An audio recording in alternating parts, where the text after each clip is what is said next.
안녕하세요. 아침에 깨우는 세법 설립 양소영 회계사입니다. 오늘은 법인세법 5장 심화 3번 풀어보도록 하겠습니다. 내국법인인 주 A의 제10기 사업연도 접대비 관련 자료이다. 사업연도 확인하시면 1년짜리고요. 주 A가 제10기에 행하여야 할 세무조정으로 옳은 것은 1번 주 A는 해당 사업연도에 다음과 같이 접대비를 계상하였다. 판매비와 관리비로 계상된 접대비 2천만원, 건물로 계상된 접대비 1,200만원, 합계가 3,200만원. 2번 판매비와 관리비로 계상된 접대비 중에는 당사의 상품 장부가액 500만원, 시가 800만원을 거래처에 증정한 것이 포함되어 있으며 이에 대해 주 A는 다음과 같이 회계 처리하였다. 현물 접대비죠. 회계 처리 보시면 상품의 장부가액 플러스 부가가치세 해서 접대비 계상액은 580만원입니다. 자, 그런데 세법상 현물 접대비 어떻게 평가하죠? 장부가액과 시가 둘 중에 큰 금액으로 평가하고 거기에 부가가치세까지 합해야 되는 거죠. 그래서 세법상 접대비가 되어야 되는 금액은 얼마다? 880만원. 그런데 회사가 접대비로 계상한 금액은 얼마다? 580만원. 그러면 세법상 추가적으로 접대비로 봐야 되는 금액은 얼마다? 300만원. 그래서 요 300만원을 접대비로 봐서 접대비 시부인 계산이 들어가면 됩니다. 그리고 6번 자료를 보시면 현물 접대비 관련해서 세무조정을 생략한다 이런 내용이 나와 있어요. 그래서 현물 접대비 관련해서는 항상 세무조정 생략하고요. 접대비 시부인 계산할 때만 추가적으로 접대비로 보는 금액이 있다라고 생각하시면 돼요.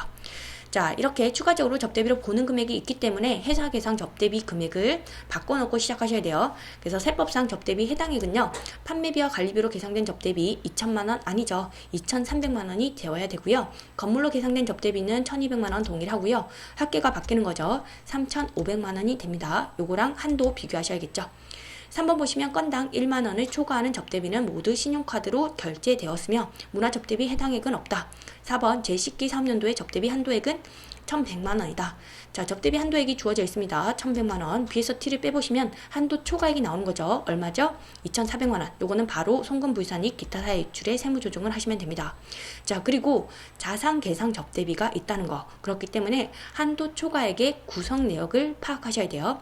이 한도 초과액은 먼저 비용 계상 접대비가 구성하는 것으로 보는 거죠. 그 다음에 건물 계상 접대비입니다. 자, 그래서 이 한도 초과액에서 비용 계상 접대비를 빼서 자산 계상 접대비를 계산하시면 되는 거예요.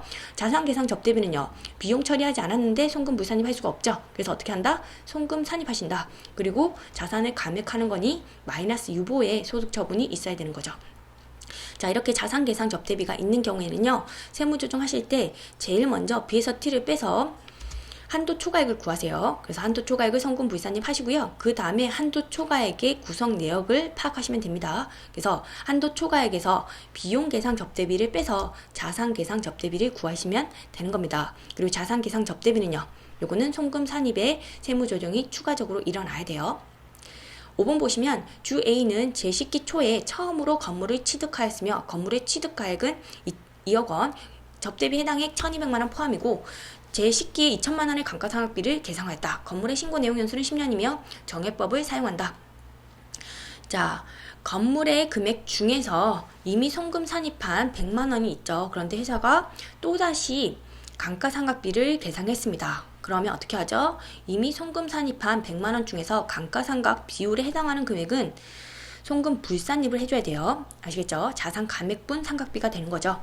그래서 유보 추인의 관점에서 접근을 하면요. 자, 유보가 100만원 있었습니다. 여기에 감가상각 비율을 곱합니다. 감가상각 비율은 2억 원 분의 2천만원이 되는 거죠. 그래서 10만원, 요거 같은 경우는 자산 감액분 상각비가 됩니다. 그래서 직부인을 하셔야 돼요. 송금 불산입 유보하시면 되겠죠.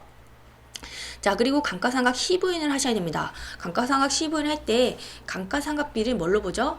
2천만원으로 보나요? 그렇지 않죠. 2천만원에서 이미 직부인한 10만원을 뺀 1990만원으로 봐야 되고요. 상각 범위 계산할 때도요. 자, 취득가액을 2억 원으로 보면 된다? 아니죠. 2억 원에서 이미 송금 산입한 100만원을 뺀 1억 9,900만원을 취득가액으로 봐야 됩니다. 아시겠죠? 그래서 감가상각 시부인 계산을 해야 되는데 회사가 이미 내용연수 10년 정액법으로 상각했기 때문에 시부인 관련해서는 세무조정이 없습니다. 그래서 그 세무조정은 생략할게요. 자, 그래서 세무조정 발생하는 거는요, 제일 먼저 접대비 한도 초과액이 발생하고요. 자, 접대비 한도 초과액에서 건물로 계상한 접대비가 있었죠. 그 금액을 송금 산입해야 되고요. 그리고 이미 송금 산입한 건물 금액 중에서 감가상각 비율만큼은 다시 송금 불산입해서 유보를 추인해야 되는 거죠. 자, 이렇게 세 가지 세무 조정이 나타납니다. 자, 이것으로 세법 설립 마치도록 하겠습니다. 자, 이번 한 주도 수고 많으셨습니다. 감사합니다.